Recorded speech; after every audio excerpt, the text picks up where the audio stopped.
231페이지 김성호의 투자 원칙과 기준. 빨리 돈을 버는 일을 멀리한다. 빨리 돈을 버는 일을 멀리한다. 생명에 해를 입히는 모든 일에 투자하지 않는다.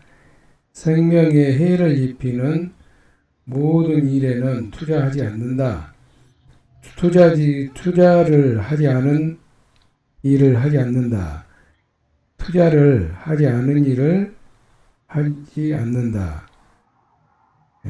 투자를 하지 않는 일을 하지 않는다.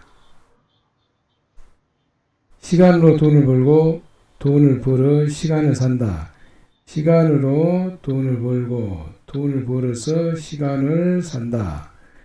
쫓아가지 않는다. 쫓아가지 않는다. 위험에 투자하고 가치를 따라가고 탐욕으로부터 도망간다.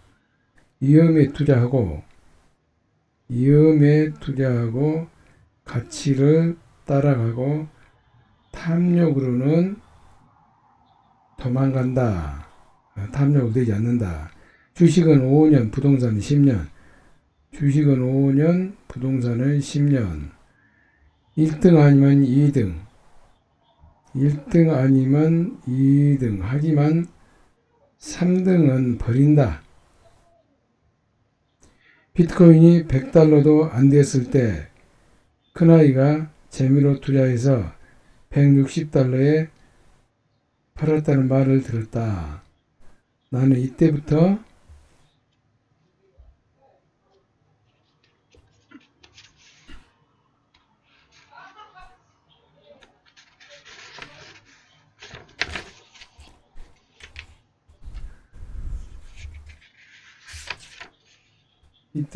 무엇이든지 빨리 이익이 나는 것은 결국 이익이 아니라고. 이때부터 빨리 이익이 나는 것은 결국 이익이 아니라고 가르쳤다. 설령 이것에 투자해서 돈을 벌었다 해도 그 돈을 비슷한 이익을 추구하다 결국 사라지기 때문이다. 그렇게 많은 돈을 갑자기 벌면 그때 딱 그만두고 평생 놀아도 되지 않냐고 말하는 사람도 있지만 한번 그렇게 돈을 벌고 나면 그런 투자만 찾아다니다 결국 모든 재산을 잃게 된다. 이런 뜻밖의 행위는 사업가로서 투자자로서 마약을 맞는 것과 같다.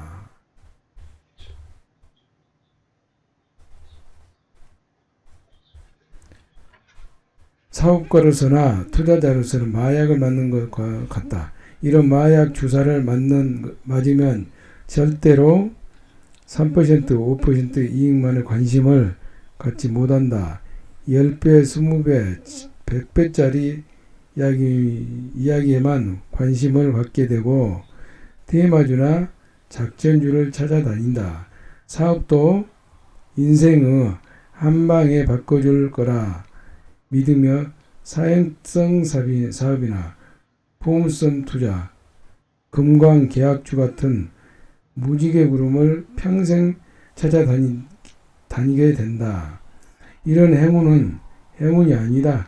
그래서 나는 빨리 무엇인가 이루거나 이익이 많다는 모든 것으로부터 거리를 둔다. 앞서도 얘기했지만 생명을 죽이고 생명을 존중하지 않은 모든 사업에 투자하거나 참여하지 않는다. 생명은 모든 생명이 연결되어 있다.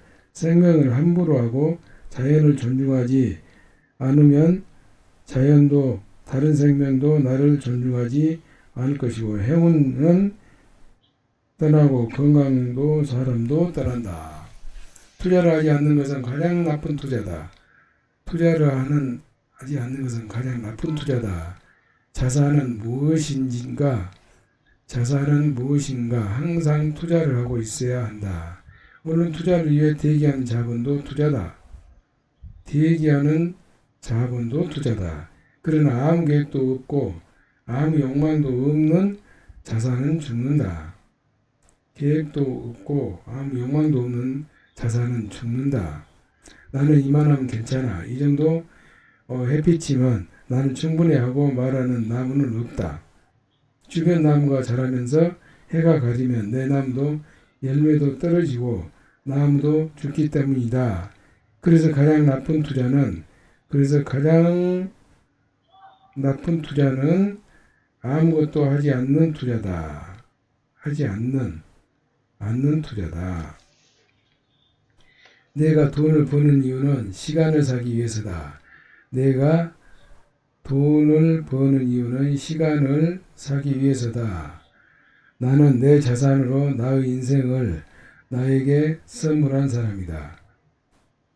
나는 내 자산으로 나의 인생에 나의 선물한 사람이다. 내 인생을 나에게 선물한 사람이다. 내가 무엇을 하든 무엇을 하지 않든 무엇을 하든 모두 내 자유다.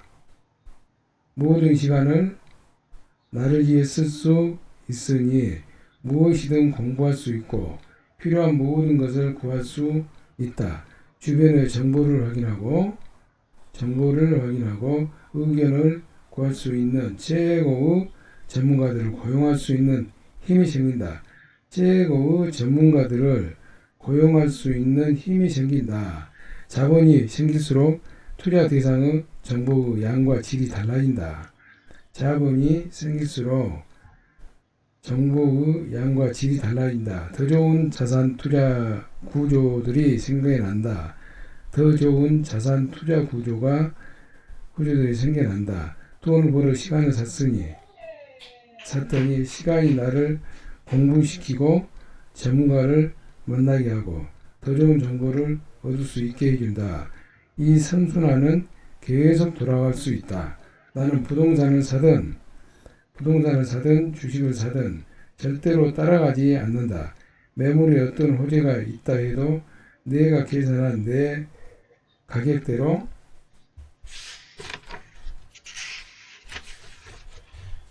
제시하고 기다린다. 내가 정한 가격이 내 자본의 크기와 임대이익을 기준할 뿐 상대가 부르는 가격은 전혀 중요하지 않다. 내가 제시하는 가격에 모욕을 느끼는 셀러도 있지만 내가 그 가격에 사면 모욕을 내가 당하게 된다. 아님 말고 정신이다. 주식도 내가 원하는 가격에 다다르면 지정가로 산다. 굳이 쫓아들어가서 매달리지 않는다. 배당률을 확인하고 적정 가격을 산정하고 한 달이고 두 달이고 1년이고 기다린다. 매번 시장에서 이익을 남길 필요는 없다. 다른 사람의 이익을 나의 손실로 생각하지 않는다. 다음 매물에서 이익을 남겨도 되기 때문이다. 흥정이 오지 않으면 흥정을 하지 않는다.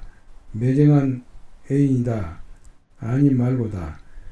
젊어서는 가끔 경매장에 가서 의자, 냉장고, 불도저, 심지어 말도 사온 적이 있다. 그때는 여전히 내가 원하는 가격을 정해놓고 그 가격을 넘어가면 냉정하게 돌아간다.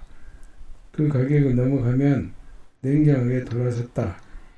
200달러짜리 말을 사온 날도 있고 6만짜리 불도저를 12,000달러에 사온 날도 있다. 아니 말고 정신으로 말이다. 나는 귀신이나 자연재해 같은 것에 대해 들으면커녕 오히려 매력을 느낀다. 중학교에 입학하자마자 선배에게 들은 이야기가 있어. 토요일 밤 12시에 학교 공동 화장실을 뒤지고 다닌 적이 있다.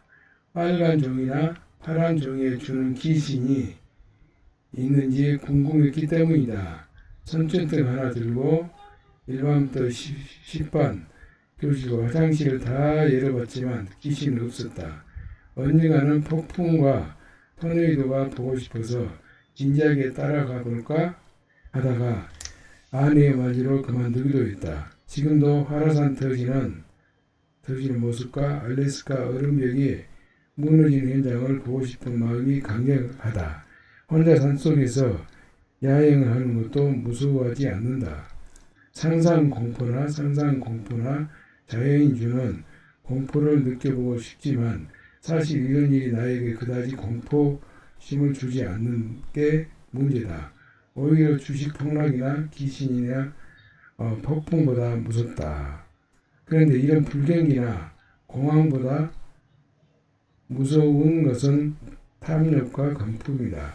그래서 공포는 살살 따라다니고 탐욕이 오면 멀리 도망간다. 시장이 아무리 좋지 않아도 5년이면 회전한다.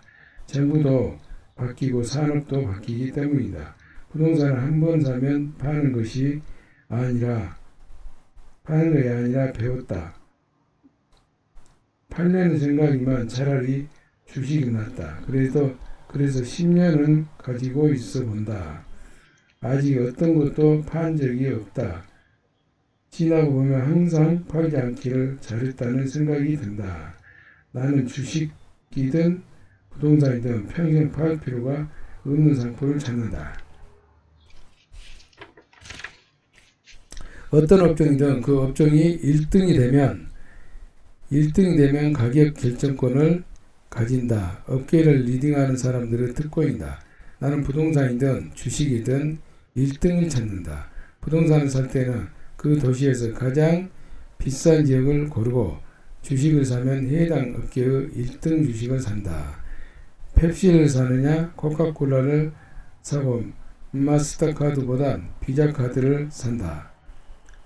마스터카드, 비자카드 보다는 비자카드, 엘스파고보다는 JP 모건을 사지만 1등을 넘보는 2등도 주목한다. 월마트보다는 코스트코와 같은 1등을 괴롭히는 2등에서에도 투자한다.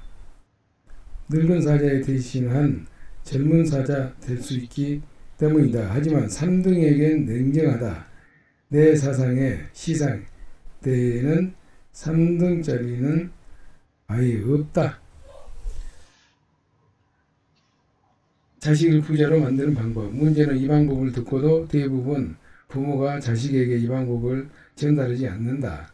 대부분 부모가 이 자식에게 이 방법을 전달하지 않는다 하는 거다. 이건 거의 확실하다. 이 비법을 전달하고 응원하면 사람이라면 본인이 이미 그렇게 하고 있기 때문이다. 최근 초중고 장래 희망조사에서 아이들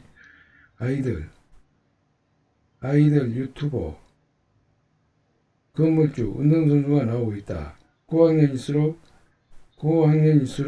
교사, 교수, 공무원 같은 안정적인 직업이 아이들의 희망이다. 초등학교는 장래 희망을 조사해보면 아이돌, 유튜버, 건물주, 운동선수가 나오고 있다. 결국 이 꿈은 돈을 많이 벌거나 돈을 안정적으로 벌고 싶다 하는 꿈이다. 만약 자녀가 공부를 그다지 좋아하지 않고 시키지 않으면 공부를 하지 않는다면 이런 자녀를 위한 근사한 직업이 하나 있다. 이 직업을 고집이 있어야 하고 대항하고 저항하고 아니요 싫어요를 할 수 있는 자녀에게 적합하다. 바로 기업가다.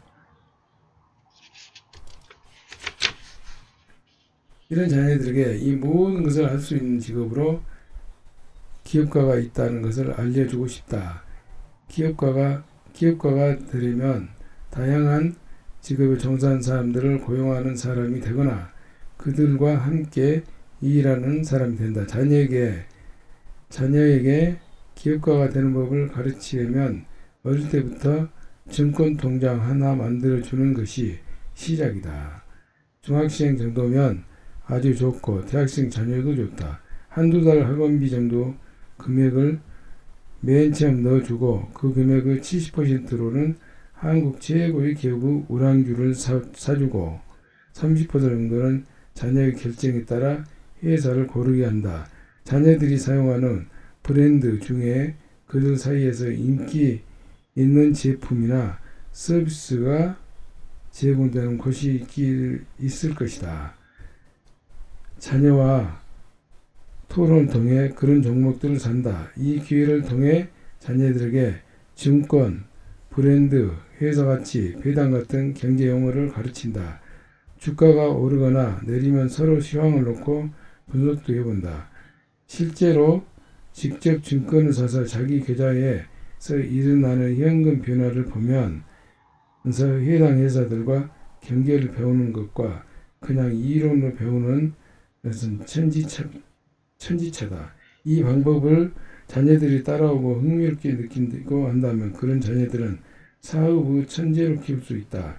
음악이나 운동이나 혹은 공부에만 천재가 있는 것이 아니다. 사업도 가르치면 천재가 될 수 있다. 다른 아이들이 애플사와 새 전화기를 기다릴 때 내 자녀의 애플사 회사의 배당 정책과 자사주 매입 동향 및 신제품 판매 예상에 대해 이야기한다면 이 자녀는 정치, 경제, 사회의 모든 이면을 바라볼 수 있는 것이다.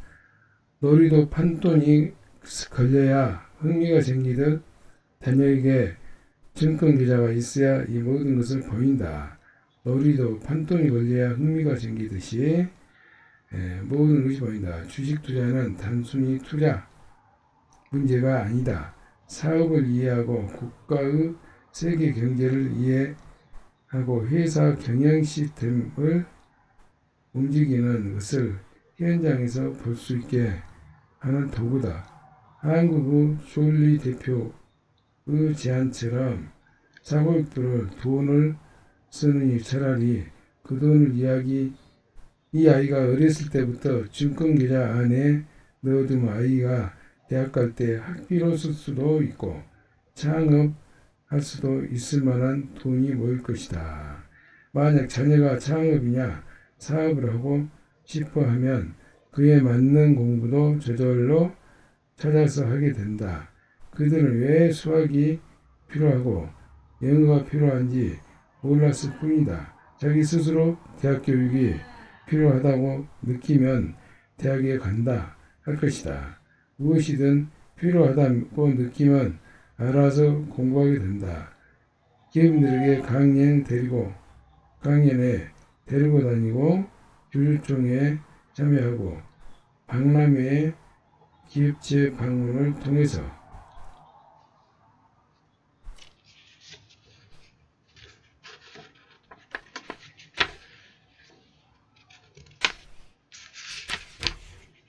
경영자 꿈을 가질 수 있도록 격려하라. 경영사의 꿈을 가질 수 있도록 격려하라. 한국 청년들은 창의적이고 뛰어난 실험을 정신을 갖고 있다. 그럼에도 부모들은 자신의 실패 교훈을 심어 오히려 도전을 포기한 삶을 살기를 바란다. 그래서 나온 방안이 결국 공부를 잘해서 대기업에 취직하거나 전문직에 안착하는 것을 목표로 주는 것이다. 젊은이들의 가능성은 무한하다.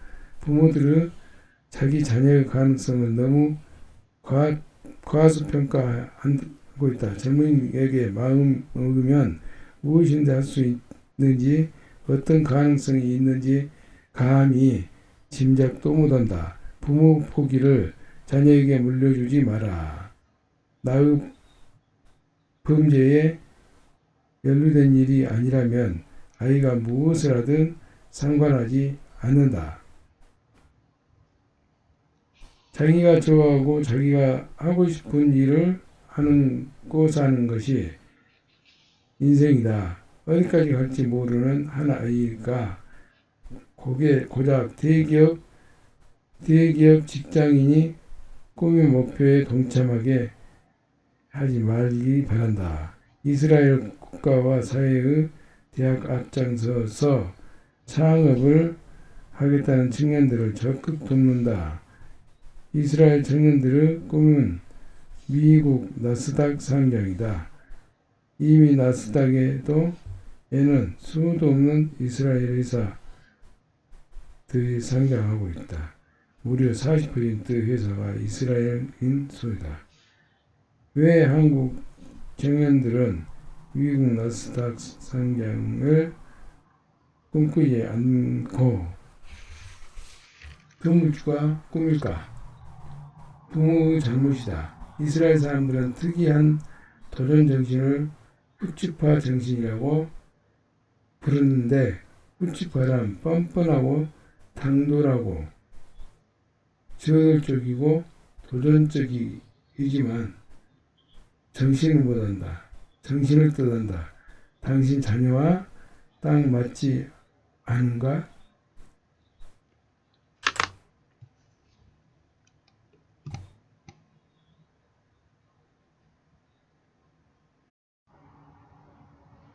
집안이 뻔뻔하고 당돌하고 말은 듣고 건방진 자녀가 한 명씩은 있을 것이다. 어려서부터 형식과 권위에 얽매이지 않고 정하고 따진다면 이 아이가 사업가가 될 아이다. 이런 아이에게 도전과 창업을 격려하고 실패를 두려워하지 않는 문화를 만들어주기 못했기에 유능하고 창의적인 아이들이 안정적인 공무원이나 교사가 꿈이 되어버린 것이다. 자식들의 이번 생일에는 기업가라고 적힌 근사한 명함을 선물해 주기 바란다. 자녀가 명함을 가지면 단박에 어른이 된다. 사회적 생산의 한 부분을 감당하는 구성원이기 때문에 애다. 저축과 투자 계좌를 만들어주고 듬뿍 격려를 하는 것만으로도 아이는 삶의 실제적 도전 정신을 가질 수 있다. 자기가 하고 싶은 것을 하면서 살 수 있고 도전과 실패를 이어갈 수 있는 부모의 지지가 있다면 반드시 성공할 것이다. 번번이 실패해도 한 번만 성공하면 된다. 만약 이렇게 자식의 기업가를 응원하고 지원하는 부모가 당신의 부모였더라면 당신도 지금 직장인이 아니라 그 회사 사장이 되지 않았을까? 어느 날 반드시 당신 자녀가 그동안 증권계좌에 넣어준 돈의 수백 배를 돌려주는 날이 있을 것이다. 200세 증복한 메시지. 저희 아이들이 말을 안 듣습니다. 아무래도 경제가 될 것 같습니다. 라고 어떤 부부가 내게 한 말이 잊히지 않는다. 부모가 자기 자식이 마음에 들지 않는 것이 자식이 부족한 탓이 아니라는 것을 느낄 때 자식도 빨리 제자리를 찾아가고 부모에게 다시 돌아오게 되어 있다. 이 부분은 내 책을 읽길 정말 잘했다고 생각한다.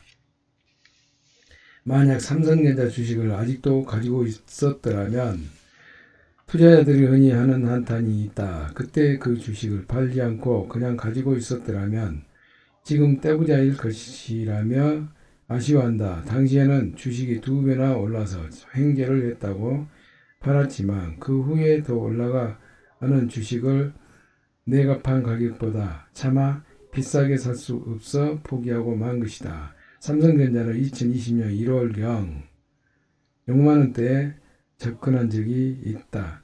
삼성전자 상장 직후인 1975년 6월 12일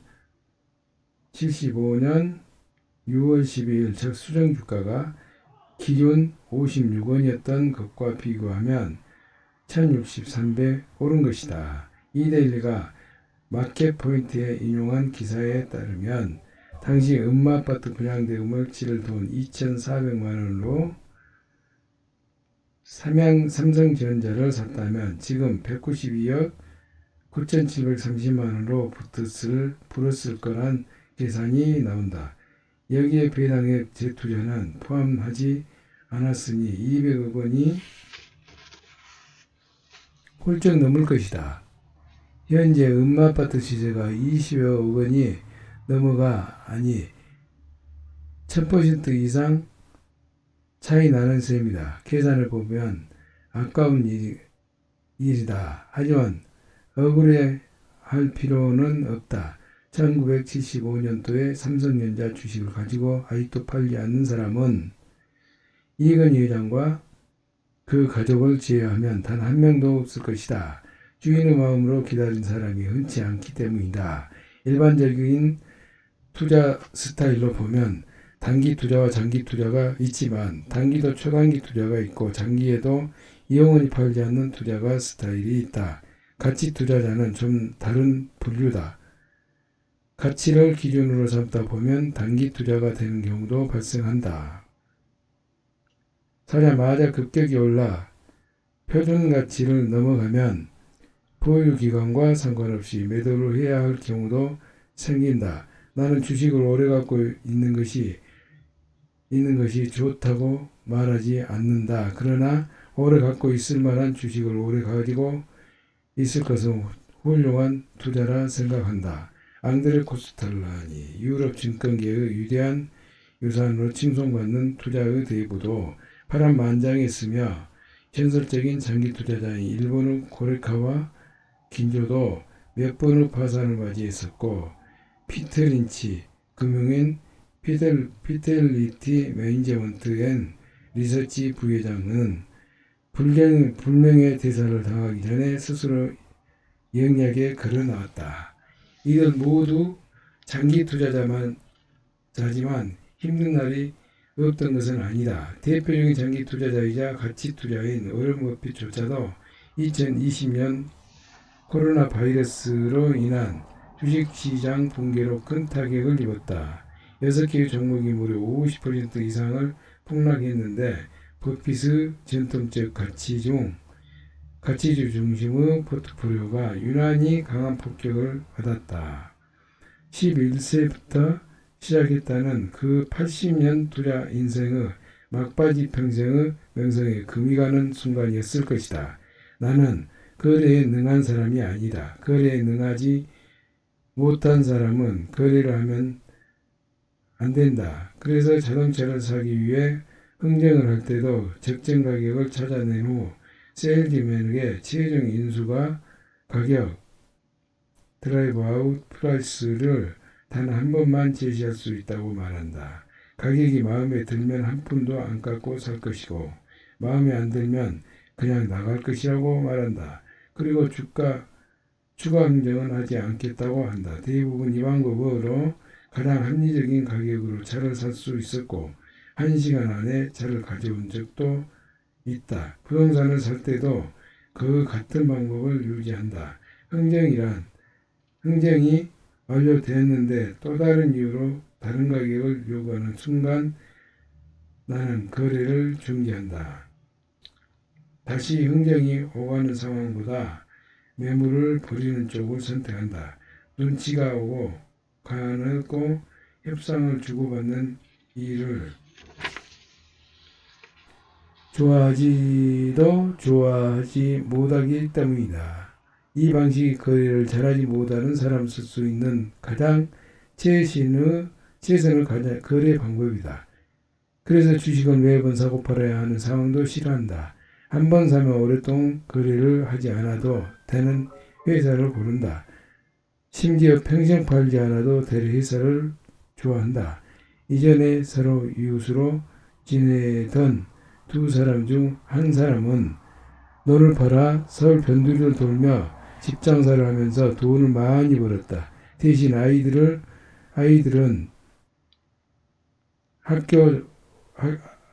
학교를 1년에 한 번씩 옮겨야 했다. 결국 그 돈을 모아 강남 아파트 입성을 마지막으로 투자 인생을 종료하고 보니 옆집에 살던 가족은 땅값이 올라 그 동네에 100억 원짜리 상가를 올렸다는 이야기를 들었다. 다람쥐가 아무리 졸랑대도 궁둥이 무거운 공을 못 이기는 것이다.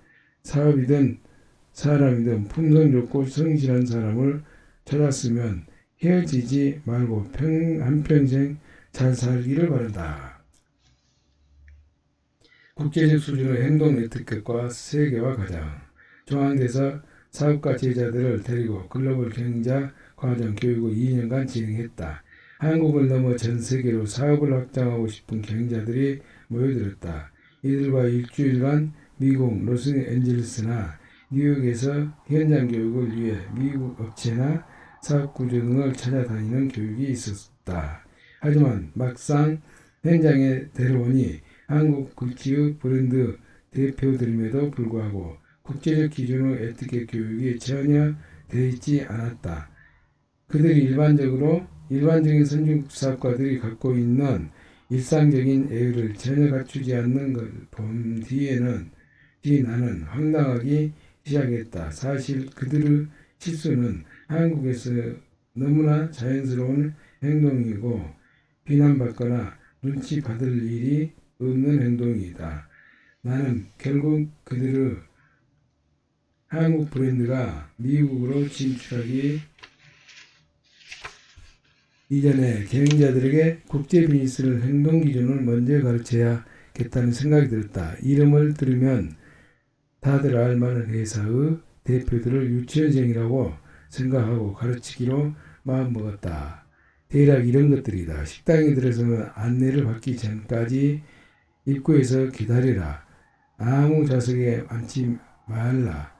길을 걸 때는 사람과 부딪히지 않게 조심하라. 닿거나 부딪히면 반드시 사과해라.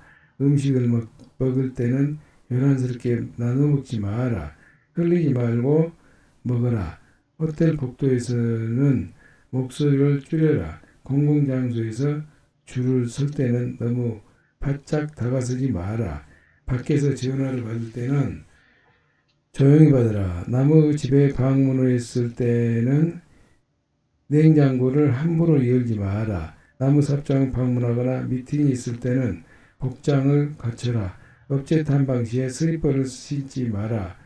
식당에서는 팁을 줘라. 한국 식당에서도 팁을 줘라. 식품점에 가서 계산 전에 뜯어먹지 마라. 카메라를 들이댈 때면 양해를 구하라. 흑인을 보고 놀란 표정을 하지 마라. 못 알아듣는다고 욕하거나 팽하지 마라. 여럿이 걸을 때는 한쪽으로 걸으라. 호텔 로비 바닥에 앉지 마라. 호텔 방 안에 옷가지와 가방을 펼쳐 놓지 마라. 호텔 방 안을 쓰레기장으로 만들지 마라. 나올 때는 베개 위에 팁을 매일 1~2달러 올려놔라. 머리를 빗고 다녀라. 수염을 기르면 기르고 밀려면 다 밀어라. 제발 몇 개씩 턱 밑에 남겨놓지 마라. 뒷짐 찌고 다니지 마라. 소리내서 먹지 마라. 외국인이 한국말을 하면 한국말로 받아줘라. 몇 살인지 묻지 마라. 뒤따라오는 사람이 있으면 문을 잡아줘라. 여자에게 반드시 잡아줘라. 웨이터 옷자락 잡지 마라. 트림하지 마라. 귀 후비지 마라. 대화할 때는 눈을 쳐다보고 손으로 입을 가리지 마라. 공공장소에서 화장 거치지 마라. 태극기 나눠주지 마라. 호텔 방에서 김치 먹지 마라. 이것이 대학 최고 경영자 과정의 교육이었다. 이 정도 수준의 잔소리를 하려면 교수라기보다 유치원 선생님이 맞다. 우리는 아직 국제적 수준의 문화 에티켓을 배우지 못했다. 다른 나라 사람을 흉볼 수준이 안 된다. 나는 이제는 제자들과 사업체 참관이나 박람회 참여를 위해 해외여행을 가면 항상 최소한 세미 정장을 하고 공항에 나타나게 한다. 옷을 정갈하게 입으면 행동거리도 정갈해지기 때문이다. 우리는 대천 해수욕장에 가는 것도 아니고 태국 파타야에 가는 것도 아니다. 그래서 가기 전에 유해 적힌 수십 가지 잔소리를 한다. 모두 성인이고 자식이 있고 직원을 둔 회사의 대표이지만 그 위치에 걸맞는 대우를 받으려면 배워야 하기 때문이다. 이 간단한 에티켓이 자신의 자기 사업체의 품격을 높여준다. 서울에 100만 명이 넘는 외국인이 산다고 하나 우리는 아직 국제 기준의 에티켓을 배우지 못했다. 한국 사업가들이 외국에서도 사업을 하려면 국제 규격에 맞는 행동 양식을 배워야 한다. 매너가 사람을 만든다. 영화 킹스맨의 주인공 해리의 유명한 대사다. 미국 콜롬비아 대학의 MBA 과정에 참여한 CEO를 대상으로 당신의 성공에 가장 큰 영향을 준 요인은 무엇인가라는 조사를 한 결과 93%가 매너를 뽑았다. 매너는 교육이지 이자 습관이요. 상대를 존중하고 배려하는 자세다.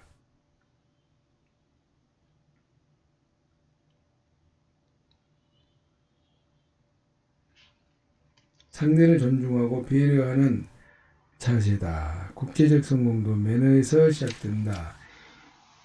이백세 증복판 메시지. 이 글이 생각보다 여러 곳에 인용되고 알려진 것에 놀랐다. 특별히 한국은 이제 문화적으로도 경제적으로도 선진국 대열에 들어왔기에 해외여행이나 국제사업을 하는 모든 한국인은 이런 실체적인 국제사회 에티켓을 반드시 배워야 한다. 매너없는 부자는 경멸을 받게 되고 그런 나라의 문화는 인정받지 못하기 때문이다.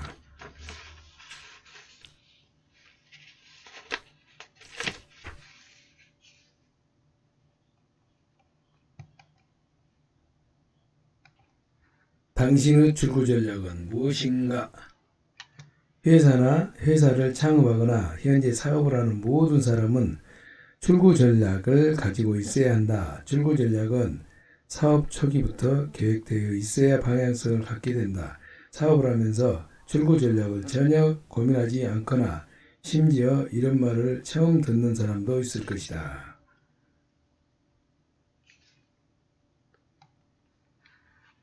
우리는 어떤 사업을 시작하면 이것을 평생 할 거라 하지만 실제로 평생 동안 할 사업은 생각보다 많지 않다.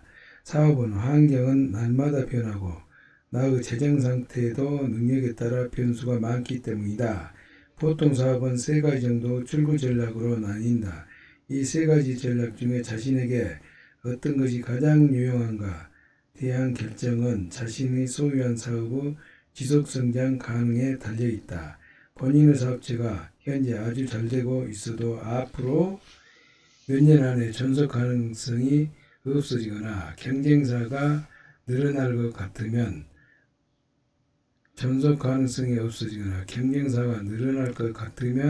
매각을 하는 것이 첫 번째 출구 전략이다.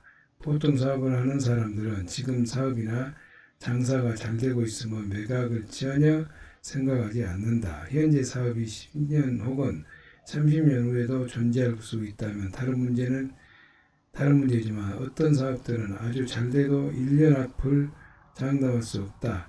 주식이 과열되면 팔고 나와야 하는 것처럼 이때는 사업체도 팔고 나와야 한다. 사업체를 팔면 가장 높은 가격을 받을 수 있는 방법은 당연히 가장 잘될 때 파는 것이다. 그런데 자기가 만든 사업체에 애착이 생겨버린다. 어떤 사람은 본인 이름이나 자녀 이름으로 브랜드를 만들어 놓기도 하는데 내 이름으로 만든 브랜드라도 언제나 팔 생각으로 하고 있어야 한다. 나라는 사람을 내 브랜드로 고귀한 사람이기 때문이다. 그러므로 함부로 자기 이름을 사업체에 넣지 말자. 회사에 자신을 투영시키지 마라. 간혹 어떤 회사들은 사업이 잘 돼서 매각 요청을 받으면 지나친 가격을 요구하다가 성장률의 둔화기를 맞는다. 더 이상 성장이 이어지지 않는 구간에 다르면 매매 가격은 급격히 떨어진다. 앞으로 더 이상 성장하지 않을 회사를 정상 가격에 사고 싶어 하는 사람은 없다. 구매하는 사람을 추가 성장에 대한 촉구가 매입의 가장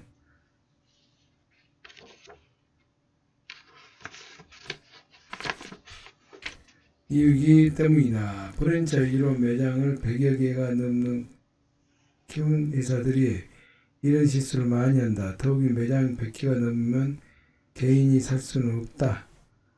보통 펀드나 기관이 매입을 하는데 만약에 추가 성장 여력이 없다면 펀드는 살 이유가 없는 것이다. 현재 이익이 많아도 지속성장 가능성을 고하기 때문이네. 오히려 매각이 가격이 낮아질 수 있다. 사업체는 사업체다. 회사는 내가 아니다.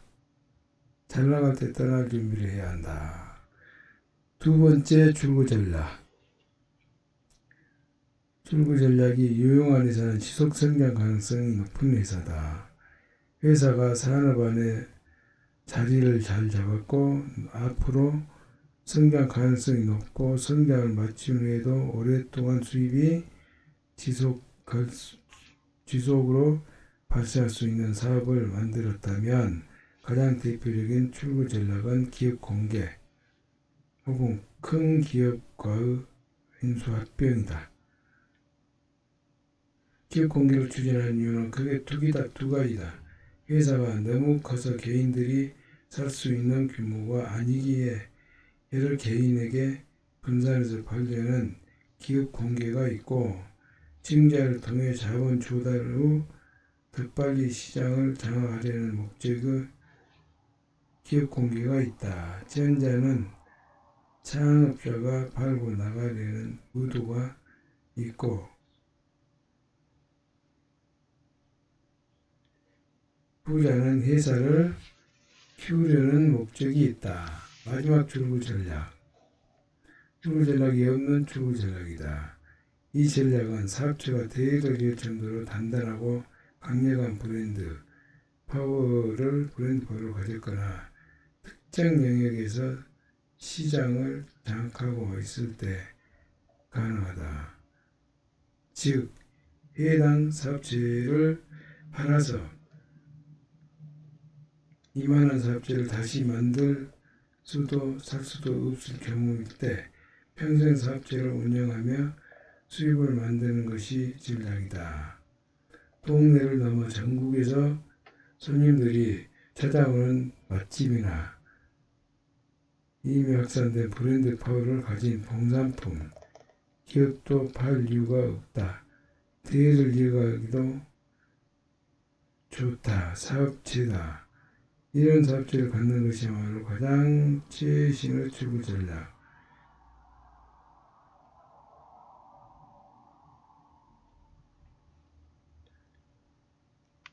첫 번째, 매각 출구 전략을 가질 수밖에 없는 사람들의 꿈이 바로 출구 전략이 없는 출구 전략이다. 사업을 하는 사람들은 이 세 가지 출구 전략을 놓고 자신의 사업체가 어디에 해당하는지 앞으로 이렇게 할 것인지를 고민하고 준비해야 한다.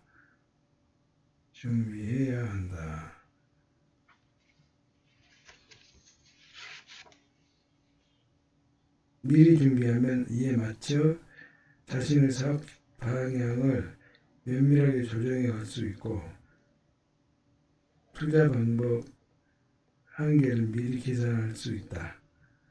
선택이 권력에 따라 설비, 시설 개설, 증설,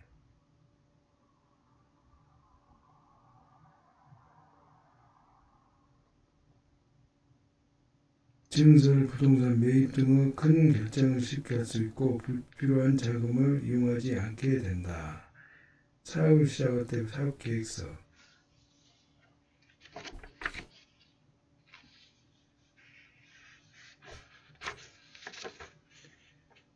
가 있듯이 사업에서 물러설 때도 사업 계획서가 필요하다는 것을 기억하기 바란다.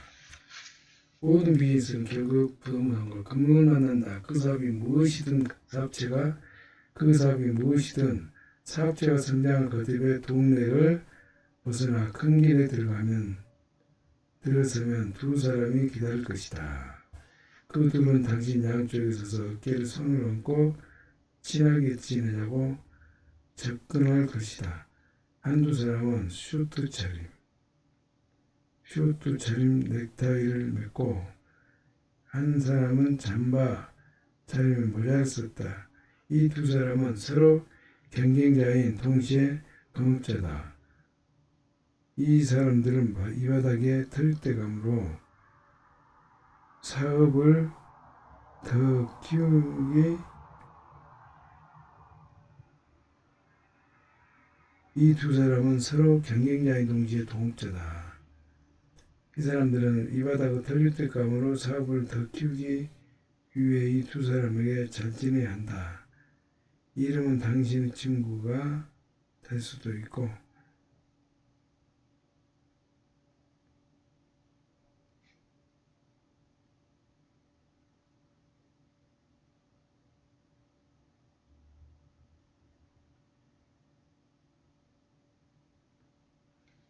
이는 당신의 친구가 될 수도 있고 적이 될 수도 있다. 이들은 당신의 친구가 될 수도 있고 적이 될 수도 있다. 적이 된다면 사업을 더 키우기 이란 쉽지 않을 것이다. 친구가 돼도 진짜 친구인지 아닌지는 한참 지난 후에나 알게 된다.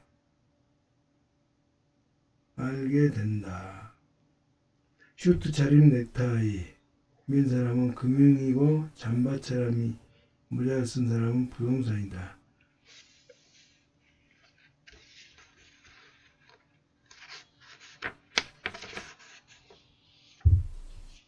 흔히 생산의 3대 요소가 토지, 노동, 자본.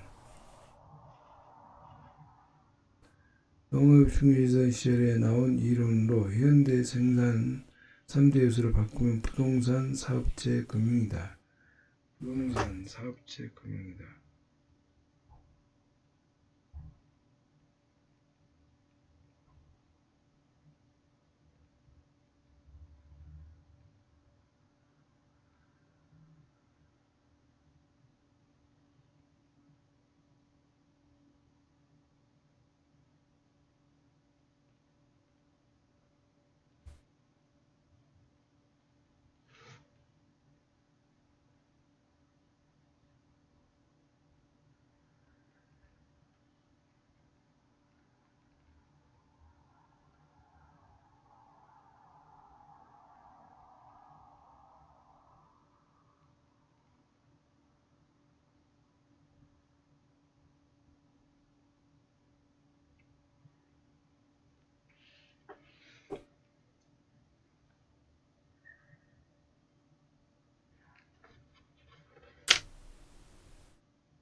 모든 부동산은 가치를 지니고 있고 이 가치는 정확한 수치로 산출된 실물 금액을 가지고 있다. 실물 가치를 지닌 변동적 자산은 모두 이자를 만들거나 배당을 지불한다. 부동산을 사용하는 사업체가 지불하는 임대료는 배당이익이나 이익에 해당한다. 임대료를 지불할 수 있는 사업체가 있다는 뜻은 부동산과 긴밀하게 연결되어 있다는 의미다. 임대료를 지불할 수 있다는 것 자체가 부동산을 매입하거나 개발할 수 있는 힘이 있다는 뜻이다. 따라서 부동산 소유자들의 긴장이 생긴다.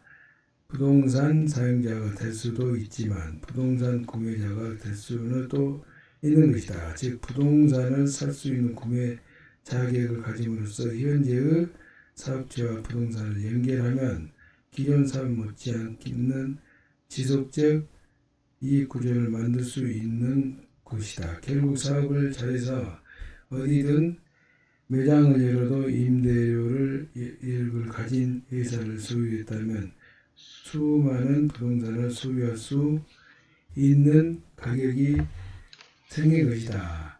이때 금융이 도와 융자의 도움을 받으면 회사의 자산 규모에 사업체와 부동산 소유라는 두 가지 이익 구조가 나타난다. 부동산은 상대적으로 사업체보다 안전자산의 수익에 비해 높은 가격에 거래되는 특성이 있다.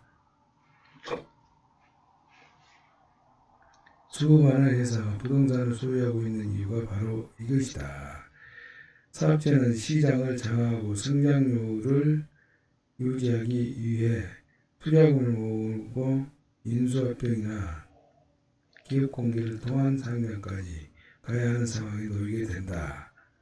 이 모든 과정에 금융이 관여하게 된다.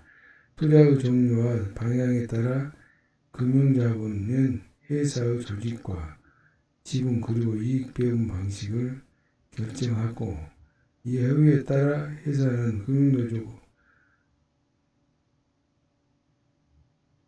동업 갈등을 겪게 된다. 스타트업 회사와 같은 경우에는 프라시드, 시드,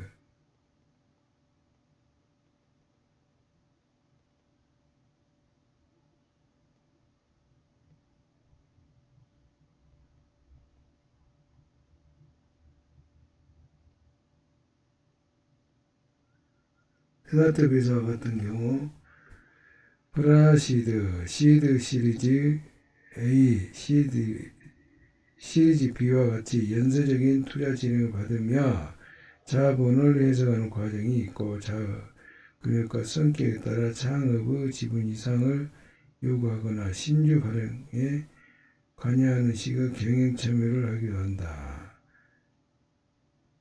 자본이나 회사 안에 들어오는 뜻은 신용이 자산이 되기 시작했다는 뜻과 동일하다. 이때는 더 이상 창업자가 자기 사업을 잘한다고 해서 모든 것이 나타나지 않는다.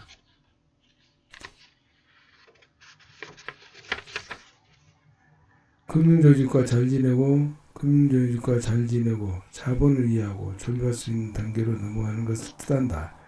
수입의 발생 방식은 몇 가지로 나뉜다. 먼저 자신의 노동력이 곧 수입이다.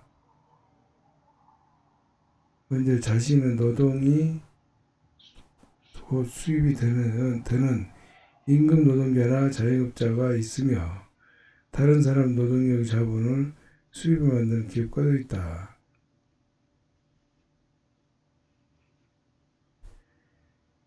그리고 금융과 합작의 신용을 통해 미리 이익을 현금화하는 방식이 있다. 이토록 사업이 커질수록 금융과 손을 잡을 수밖에 없다.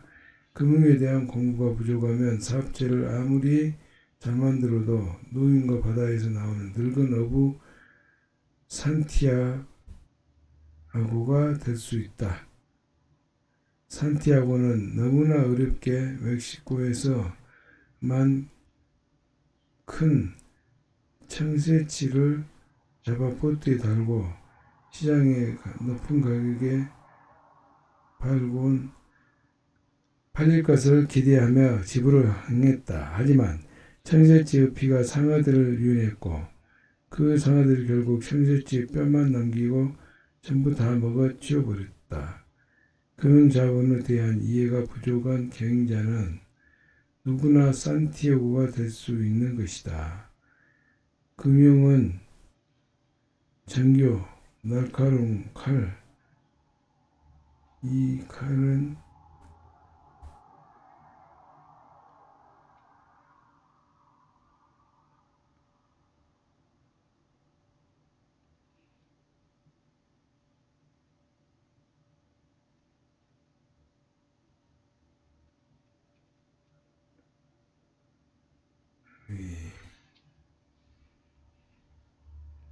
이 같은 언제나 앞뒤를 바꾼다. 필요하면 당신 이외 당신의 경쟁자들을 물리쳐주지만 상황이 돌변하면 칼이 당신을 향할 수 있다.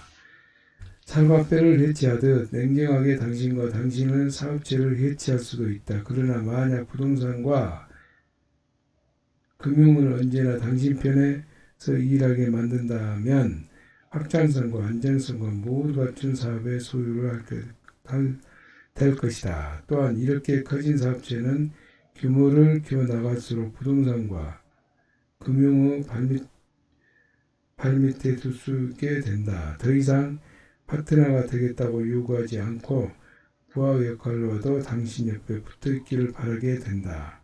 하지만 여전히 방심하면 안 된다. 금융과 부동산은 언제나 세상의 강자였다. 강자에게 약하고 약자에게 강한 역할을 오래하며 오랜 세월을 버티는 사람들이다. 당신 방심하는 순간 언제나 발밑에서 칼날이 날아들 것이다. 자신의 잡지에만 늘어가지 말고 같은 열정으로 금융과 부동산도 함께 공부하기 바란다. 세상의 이름을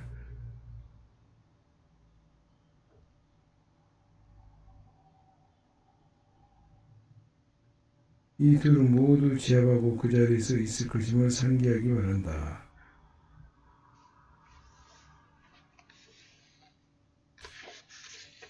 똑똑한 사람들이 오히려 음모에 빠진다.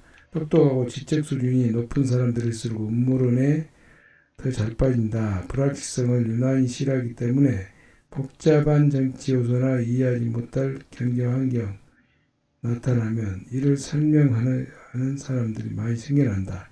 하지만 설명이 분명치 않을 때 음모론은 쉽고 간단한 답이 된다. 종교의 원리주의자들이나 양극단의 보수나 진보 지식인들을 음모론에 쉽게 동화된다.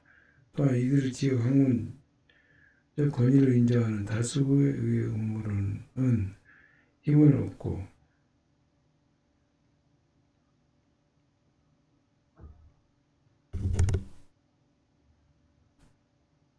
인정하는 다수에 의해 음모론의 힘을 얻고 대중을 설득하게 된다. UFO, 잠상술, 혈액형, 돼지 의술 등 여전히 식자들 사이에 지지를 받고 있어 돼지가 철학에 빠진 나를 제자인 런던 대학교 스티븐 로 교수는 우리 주변에 이런 비합리이고 믿음들을 지적의 블랙홈이라고 이름을 지었다. 우리 일상 대화 속에까지 이런 비합리적인 믿음과 주장이 분나고 엘리트조차 이런 믿음과 주장의 현혹이 되는 이유다. 논리와 이론에 매우 합리적이기 때문이다. 이들은 주변의 이성적 비판에 합리적으로 대응하기보다 자신들의 말을 체계적으로 만들어낸다. 사실의 근간 판단보다 주장의 근간을 찾아 점점 자기들의 세상으로 빠져가버린다. 어렵고 복잡한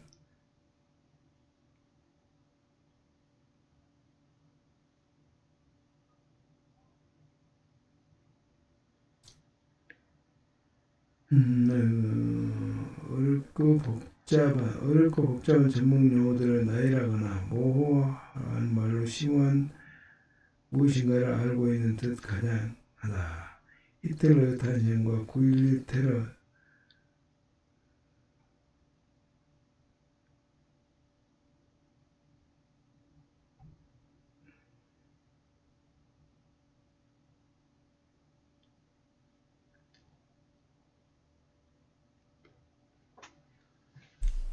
히틀러의 탄생, 9.11 테러 사건은 굵직한 역사적 사건을 모두 예견했다고 하는 중세 예언자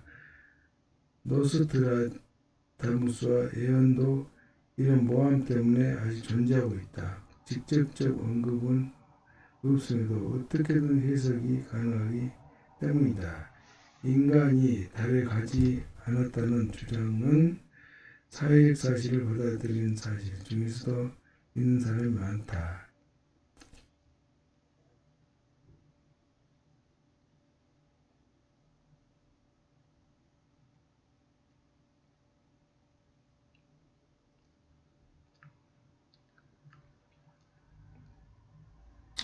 정부에 주셨는데 미국 영랑 총집결한 아폴로 계획에 직간접적으로 연관된 사람 75만 명이 달한다. 인간이 달에 가지 않았다는 음모론이 사실이라고 전제했을 때 그 수많은 사람 참여한 대형 프로젝트가 진행되면서 그토록 엄청난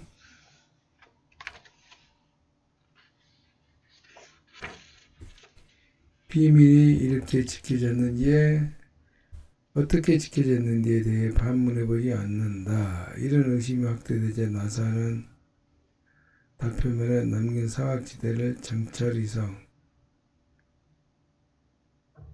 위로 탄상공 24km에 촬영한 사진을 공개했다. 하지만 음모론자들은 여전히 믿지 않았다. 평생 한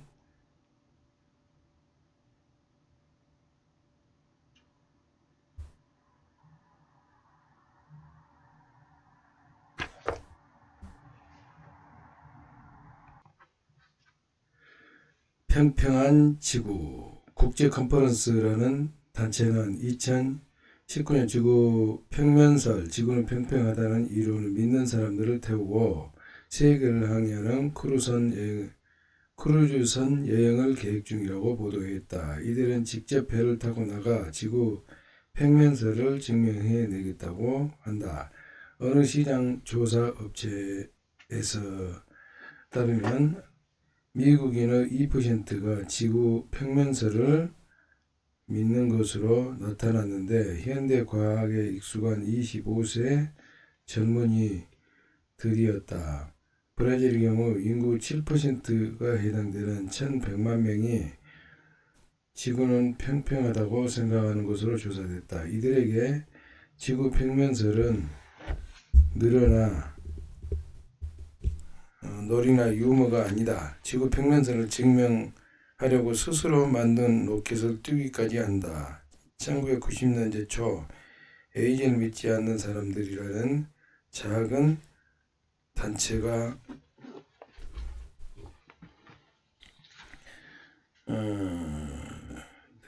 인간 면역 결핍 바이러스 에이즈 원인이 아니라는 주장을 내놓았다.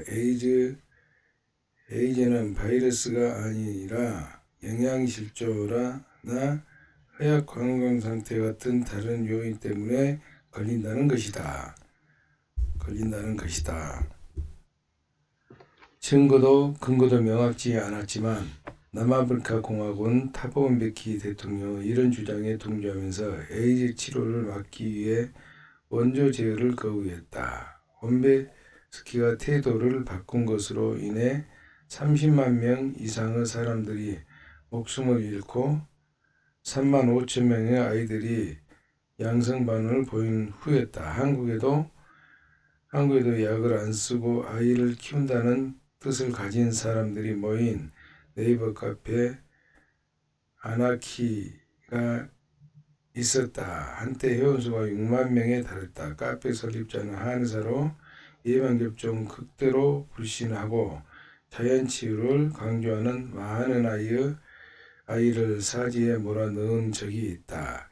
이 카페 모임 부모들의 교육 수준은 평균 이상이었다. 정신 나간 생각을 신봉하는 사람의 대부분 정신이 제대로 바뀐 사람들이라는 것은 놀라울 뿐이다. 주식시장에서도 이런 음모가 자주 등장한다.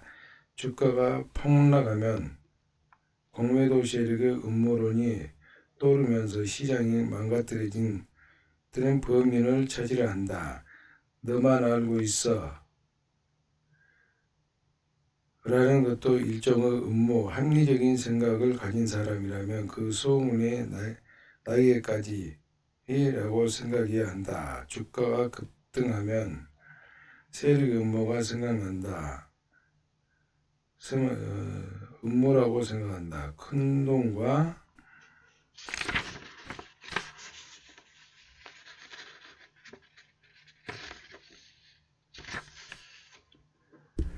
작전 세력이 손을 잡고 개인 투자들을 호도하고 있다고 확신한다. 비정상적인 상황을 해석하는데 이만큼 쉬운 정답이 없기 때문이다. 비트코인 하나에 30만 달러가 될 것이라든가 강남 부동산이 반값 이하로 폭락할 거라는 소문은 음모와 희망과 예측이 범벅이 된 경우다. 누군가 이런 예측으로 논리적 데이터를 접목하면 음모는 사라지고 과학적 예측만 남는다. 이런 논리들이 사실인지 아닌지는 그것이 쉬운 말로 설명이 가능한지 보면 쉽게 구분된다. 상식은 과장, 허구, 왜곡, 사기를 알아볼 수 있는 가장 현명한 도구이다. 많이 배운 사람이 더 상식적인 사람이라는 근거는 어디에도 없다. 상식은 지식과는 다른 종류의 능력이다. 사람들 사이의 여러 생각과 의견이 서로 교차하는 지점이 상식이다. 지혜와 지식과 도덕이 교차하는 지점이 상식이다. 지혜와 지식과 도덕이 교차하는 지점이 상식이다. 그러므로 상식은 역사, 법, 관습, 신앙, 논리, 이성보다 위에 선다. 상식은 별도 탐구나 공부가 필요 없고 특별한 노력이 없어도 대부분 사람들이 저절로 터득하게 되는 보편적 지식이나 식견이다.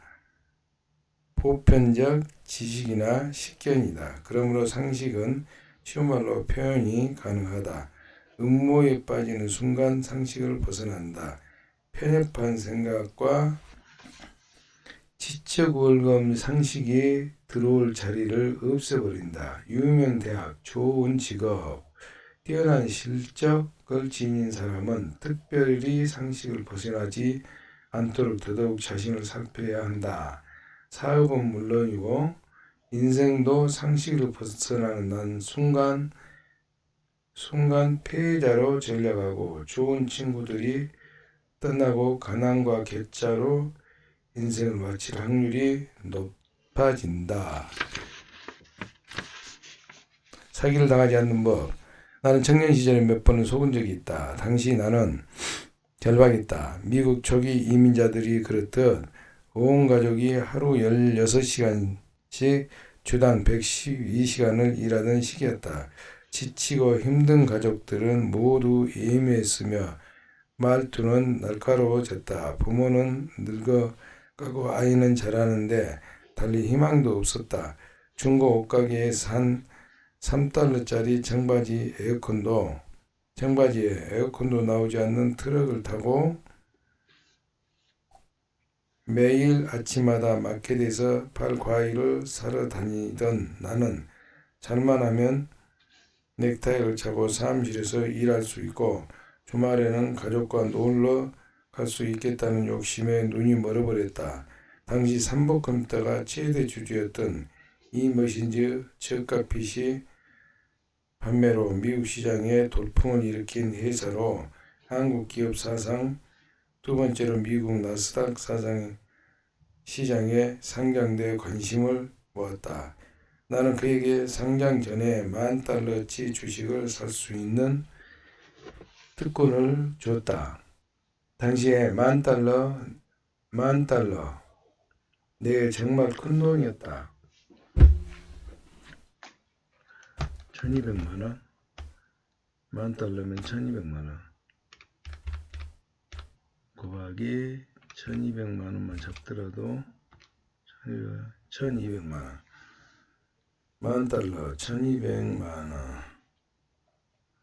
너는 내게 정말 큰 돈이었다. 별다른 인연도 없던 나에게 그런 특혜를 준다 할 때 물러서는 눈이 그때는 없었다. 얼마 지나지 않아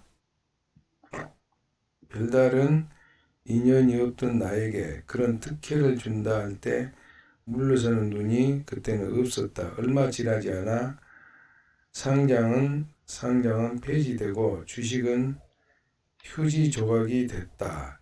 여기서 멈춰야 했으나 무지와 욕심이 다시금 올랐다. 이때 그는 실시간 주식 차트 거래가 미국에서만 막 인기를 얻고 있었는데 이를 통해 거래 분석으로 돈을 버는 사람들이 늘어나고 있으니 이런 거래 회사를 만들어 수수료를 벌려고 제안했다. 솔깃한 아이디어에 휴지가 된 주식을 소개한 채도 묻지 못하고 최소 도매상이 아닌 사무실로 출근하는 흥분감에 또다시 그 제안을 받아들였다. 증명된 이익이 아무것도 없는데 증권거래소 사무실에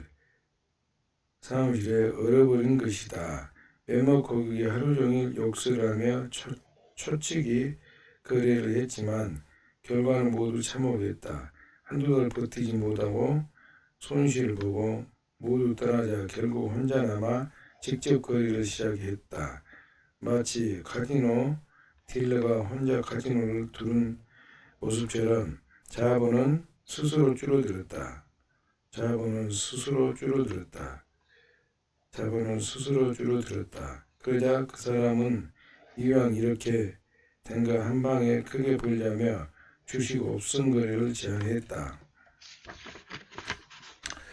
선택의 옵션 거래에 제안했다. 옵션에 대한 이해가 없던 나는 수없이 묻고 다시 물어서 겨우 상품에 대한 이해가 끝나자마자 옵션 거래를 했지만 홀짝을 맞추는 도박에 불과했다. 적게 벌고 많이 날리며 수수료를 내는 과정이 반복되면서 결국 모든 자산을 날렸다. 좌절과 실망에 주저앉은 나에게 외환거래는 불과 몇백 달러로도 투자할 수 있다며 제기를 부추겼을 때 이미 바닥까지 가버린 나로서 지원할 방법이 없었다. 레버리지가 큰 상품의 외환선물 투자는 이익이 마이너스가 날 수 있다는 사실을 몰랐다. 결국 바닥이 아닌 지하실까지 내려간 것이다. 이미 정화 10년 3650일의 노력이 빚까지 얻고 끝났다. 한 사람이 이런 식으로 몇 번 제안을 지속적으로 한 것이다. 모든 게 끝나고 난 다음에도 나는 그가 선한 의도를 갖고 있었구나 생각했다. 이 일로 딱히 그 사람도 이익을 보지 않았다는 생각이 스스로 그를 편들어 주고 있었다. 자기도 검증해보지 않은 아이디어를 내 돈으로 실험해보기 위해 전문 용어를 섞여가며